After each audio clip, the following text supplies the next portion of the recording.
Telangana CM Revanth Reddy సంచలన వ్యాఖ్యలు చేశారు.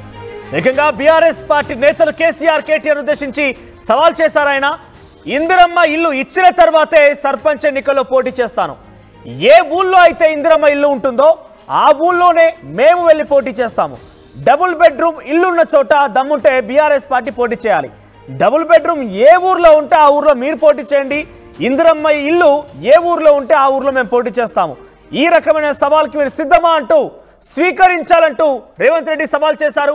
ఈరోజు నారాయణపేట జిల్లాలో జరిగినటువంటి ఒక సమావేశంలో ముఖ్యమంత్రి రేవంత్ రెడ్డి వ్యాఖ్యలు చేశారు. బీఆర్ఎస్ పార్టీ పదే చెప్తూ ఉంటుంది స్థానిక సంస్థల ఎన్నికల్లో ఈసారి వస్తే కనుక కాంగ్రెస్ పని అవుట్, కాంగ్రెస్ పని అదవుతుంది, కాంగ్రెస్ పని ఇదవుతుందని చెప్పి కూడా వ్యాఖ్యలు చేస్తున్న నేపథ్యంలో ఒక్కసారిగా రేవంత్ రెడ్డి సవాల్ అనేది మరి బీఆర్ఎస్ ఏ రకంగా స్వీకరిస్తుందో చూడాలి. గతంలో కూడా ఇదే మాదిరిగా అనేక సవాలు చేసింది కాంగ్రెస్ పార్టీ, కానీ ఏ ఒక్క దాన్ని కూడా పూర్తిగా అంటే ముఖ్యంగా ఇందిరమ్మ ఇళ్లకు సంబంధించినటువంటి విషయంలో ఏదో ఒకటి మాట్లాడినప్పుడల్లా బీఆర్ఎస్ పార్టీ దాన్ని ఓవర్కమ్ చేసే ప్రయత్నం చేస్తోంది. కానీ అంత మేరకు సవాళ్ళనైతే స్వీకరించిన దాఖలాల్లో మరి నిజంగానే కనుక పరమావధిగా తీసుకుంటే ఇందిరమ్మ ఇల్లు దాదాపుగా ప్రతి ఒక్క గ్రామంలో కూడా ఉంటుంటుంది. బహుశా 2004, 2009 రెండుసార్లు అధికారం ఉన్న కాంగ్రెస్ పార్టీ దాదాపుగా మెజారిటీ గ్రామ పంచాయతీలో కూడా ఇందిరమ్మ ఇండ్లే ఉన్నాయి. ఇప్పుడు మరోసారి ఇందిరమ్మ ఇండ్ల పేరిట మరోసారి పేద ప్రజలకి సొంత ఇంటి కళ నిజం చేసేందుకు కాంగ్రెస్ పార్టీ ప్రయత్నం చేస్తోంది. కానీ డబుల్ బెడ్రూమ్ ఇళ్లకు సంబంధించి మనం చూస్తే కనుక అంతటి స్థాయిలో క్షేత్రస్థాయిలో ఆ డబుల్ బెడ్రూమ్ ఇళ్ల పథకం సక్సెస్ కాలేకపోయింది. పెద్ద ప్రజలకి డబుల్ బెడ్రూమ్ ఇళ్ళని అనుకున్న స్థాయిలో ఇవ్వలేకపోయారు. సో ఈ రేవంత్ రెడ్డి సవాల్ని బీఆర్ఎస్ ఎలా తీసుకుంటారో చూడాలి. ఒకసారి ఎంతకంటే ముందు మనం రేవంత్ రెడ్డి ఏం మాట్లాడారో చూసే ప్రయత్నం చేద్దాం. ఇంతకుముందే పొంగులేటి శ్రీనివాసరెడ్డి గారి నేతృత్వంలో ఆనాడు ఆగిపోయిన ఇందిరమ్మ ఇల్లు మళ్ళీ ప్రారంభించి నియోజకవర్గానికి 3,500 కాదు, అవసరమైతే 5,000 ఇల్లు ప్రతి నియోజకవర్గానికి 5 లక్షల రూపాయలు పేదవాడు ఇల్లు కట్టుకోవడానికి ఇలా ఉచితంగా ఇస్తున్నాం. నువ్వు ఎన్ని డబుల్ బెడ్రూమ్ ఇల్లు ఇచ్చినావు 10 ఏళ్ళని నేను అడుగుతున్నా. సంవత్సరంలో 5 లక్షల ఇండ్లు మేము ఇస్తాం. ఆనాడు 10 ఏళ్ళ 25 లక్షల ఇందిరమ్మ ఇండ్లు మేము ఇచ్చినాం. నేను అందుకే ఇవాళ టీఆర్ఎస్ వాళ్ళకు ఒక సవాల్ విసురుతున్నా. చిత్తశుద్ధి ఉంటే మీరు రాండి. ఏ ఊర్లో అయితే ఇందిరమ్మ ఇండ్లు ఉంటాయో రేపు సర్పంచ్ ఎన్నికలలో మేము ఓట్లు అడుగుతాం. ఏ ఊర్లో మా ఇందిరమ్మ ఇండ్లు లేవో మేము ఎన్నికల్లో పోటీ చేయం.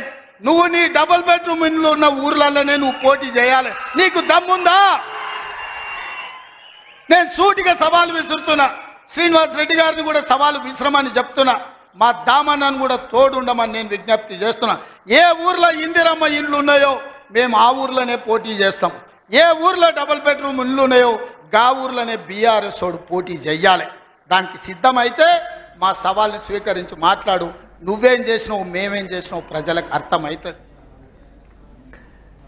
ఏ ఊర్లో అయితే ఇందిరమ్మ ఇల్లు ఉన్నాయో ఆ ఊర్లోనే కాంగ్రెస్ పార్టీ పోటీ చేస్తున్న స్థానిక ఎన్నికల్లో మీరు కూడా మా సవాల్ని స్వీకరించండి. మీరు డబుల్ బెడ్రూమ్ అంటూ అన్నారు కాబట్టి ఏ ఊర్లో అయితే డబుల్ బెడ్రూమ్ ఉన్నాయో మీరు అక్కడ పోటీ చేయండి అంటూ బీఆర్ఎస్ పార్టీ కేటీఆర్ని ఉద్దేశించి ఈ సవాల్ చేశారు రేవంత్ రెడ్డి. మరి నిజంగా ఇదే పరమావధిగా తీసుకున్నట్టయితే ఇందిరమ్మ ఇల్లు అనేది గతంలో 2004, 2009లో 2 సార్లు అధికారంలో కాంగ్రెస్ పార్టీ పేదవారికి సొంత ఇంటికలు నెరవేర్చే ప్రయత్నంలో ఇందిరమ్మ ఇల్లు దాదాపుగా ప్రతి గ్రామంలో కూడా దాదాపుగా పేదవాళ్ళందరూ కూడా ఇచ్చే ప్రయత్నమే చేసింది. కనీసం ఒకటైనా ఇందిరమ్మ ఇల్లు ఉంటుంది ఒక గ్రామంలో. కానీ డబుల్ బెడ్రూమ్ విషయానికి వస్తే అంతటి స్థాయిలో సక్సెస్ కాలేకపోయింది. నిజంగానే రేవంత్ రెడ్డి సవాల్ని బీఆర్ఎస్ పార్టీ ఎలా తీసుకుంటుందో చూడాల్సిన అవసరం అయితే ఉంది. మరిన్ని అప్డేట్స్ మధు అందిస్తారు. మధు, ఏంటి ఈ సవాల్ని బీఆర్ఎస్ ఎలా తీసుకునే అవకాశం ఉంది? ఇందిరమ్మ ఇల్లున్న చోటే కాంగ్రెస్ పార్టీ పోటీ చేస్తోంది, డబుల్ బెడ్రూమ్ ఉన్న చోట బీఆర్ఎస్ పోటీ చేయాలని చెప్పి రేవంత్ రెడ్డి సవాల్ చేశారు. అప్డేట్స్ ఏంటి? ఎగ్జాక్ట్లీ నారాయణపేటలో జరిగినటువంటి సమావేశంలో ఈ వ్యాఖ్యలు చేశారు. ఇక్కడ స్థానిక సంస్థల ఎన్నికలకు ప్రభుత్వం సమాయత్తమైంది. తర్వాత 4 పథకాలు కొత్తగా ఆవిష్కరించిన తర్వాత వాటి ఇంప్లిమెంటేషన్ కోసం కాస్త ముందుకు వెళ్తా ఉన్నారు. తర్వాత బీసీ కులగణనకు సంబంధించి మిగిలిపోయినటువంటి 3.1% సంబంధించి రీసర్వే చేస్తా ఉన్నారు. ఈ నేపథ్యంలో స్థానిక సంస్థల ఎన్నికలు కాస్త డిలే అవకాశం చాలా స్పష్టంగా కనిపిస్తా ఉంది. మరొకసారి స్థానిక సంస్థల అంశాన్ని చర్చనీయాంశం చేశారు ముఖ్యమంత్రి రేవంత్ రెడ్డి. ఎందుకంటే ఈరోజు ఎన్నికల కోడ్ ఉంది.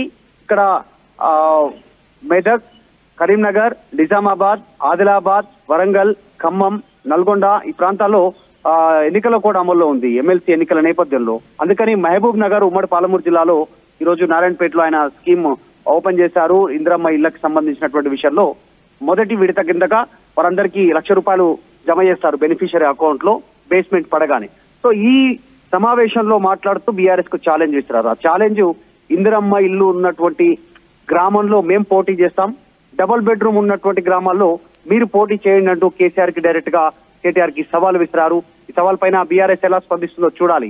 సో ఈ అంశం మరొకసారి లేవనెత్తడానికి రీజన్ ఏంటంటే ఎన్నికల కోడ్ అమల్లో ఉన్న కంటే ముందుగానే ఈ జిల్లాలో ఉమ్మడి పాలమూరు, రంగారెడ్డి, హైదరాబాద్ లో కనుక ప్రాజెక్ట్స్ ఓపెన్ చేస్తే మిగతా జిల్లాలో కూడా ఇంపాక్ట్ ఉంటుంది. ఎన్నికల కోడ్ అయిపోగానే మాకు నిధులు మంజూరు అవుతాయి, 5 లక్షల రూపాయలకు సంబంధించినటువంటి బెనిఫిషరీ అకౌంట్ లో పడే అవకాశం ఉంటుందనేటువంటిది ప్రజలు భావించే పరిస్థితులు ఉంటాయి. అందులో భాగంగా వ్యాఖ్యలు చేశారు. ఇప్పుడు ప్రభుత్వం తీసుకున్నటువంటి దానిలో మొత్తం 4,50,000 ఇల్లు మొదటి సంవత్సరం మొదటి దఫాలో నిర్మించాలనేటువంటి ఆలోచన చేస్తా ఉన్నారు. దాంట్లో మొదటి దఫా కింద నియోజకవర్గానికి 3,500 ఇళ్ల నిర్మాణానికి ప్రభుత్వం శ్రీకారం చుట్టింది. దాంట్లో ఆ ప్రభుత్వం నిర్ణయం ప్రకారం సొంత జాగా ఉన్నటువంటి వారి కోసం 5 లక్షల రూపాయలు ఇమీడియట్లీ మంజూరు, సొంత జాగా లేనటువంటి నిరుపేదలకి జాగా కూడా ప్రభుత్వమే చూపించి తర్వాత ఇంటి నిర్మాణానికి కూడా 5 లక్షల రూపాయలు ఇస్తామనేటువంటి స్టేట్మెంట్ చేశారు. ఇంకొక స్టెప్ ముందుకు వేస్తూ ముఖ్యమంత్రి ఈరోజు 3,500 కాదు, నియోజకవర్గానికి అవసరమైతే 5,000 ఇళ్లను మంజూరు చేయడానికి కూడా ప్రభుత్వం సిద్ధంగా ఉందనేటువంటి స్టేట్మెంట్ చేశారు. చేస్తూనే ఈ ఛాలెంజ్ విసిరారు. చూడాలి బీఆర్ఎస్ ఎట్లా రియాక్షన్ ఇస్తుందో, దీనిపైన ఎట్లా రియాక్ట్ అవుతుందో. సో నిజంగా ఎందుకంటే గతంలో ఇందిరమ్మ ఇల్లు ప్రతి గ్రామంలో ఉండేవి, ప్రతి ప్రాంతంలో ఉండేటివి. దాన్ని దృష్టిలో పెట్టుకుని ముఖ్యమంత్రి వ్యాఖ్య చేశారు. తర్వాత డబుల్ బెడ్రూమ్ కేసీఆర్ హయాంలో నిర్మించినప్పటికీ కొన్ని ప్రాంతాల్లో మంజూరు చేశారు, కొంతమందిలో వాళ్ళందరికీ చేరవేశారు, వారికి కీస్ ఇచ్చారు, ఇంట్లోకి వెళ్లారు కొంతమంది. కానీ ఇంకా కొన్ని ప్రాంతాల్లో డబుల్ బెడ్రూమ్ కట్టి అలాగే ఉండిపోయాయి, శిథిలావస్థలోకి వెళ్తున్నటువంటి సిచ్యువేషన్. తర్వాత నిర్మాణ లోపాలు ఉన్నాయి, నాణ్యత లోపాలు ఉన్నాయి. వాటికి సంబంధించి వారి అనునయులకు బీఆర్ఎస్ సంబంధించినటువంటి వారికి ఇచ్చారు అనేటువంటి అపవాదం ఎదుర్కొంది. ఈ నేపథ్యంలో బీఆర్ఎస్ ఎట్లా దీన్ని కౌంటర్ ఇస్తుందో చూడాలి, ముఖ్యమంత్రి ఛాలెంజ్ ని ఎట్లా స్వీకరిస్తుందో చూడాలి. రైట్ మధు. సో మొత్తం మీద రేవంత్ రెడ్డి సవాల్ చేసినటువంటి వ్యాఖ్యని బీఆర్ఎస్ పార్టీ ఎలా తీసుకుంటుందో చూడాలి. ఇందిరమ్మ ఇల్లు దాదాపుగా ప్రతి గ్రామ పంచాయతీ కనీసం ఒక ఇల్లైనా ఉంటుంటుంది.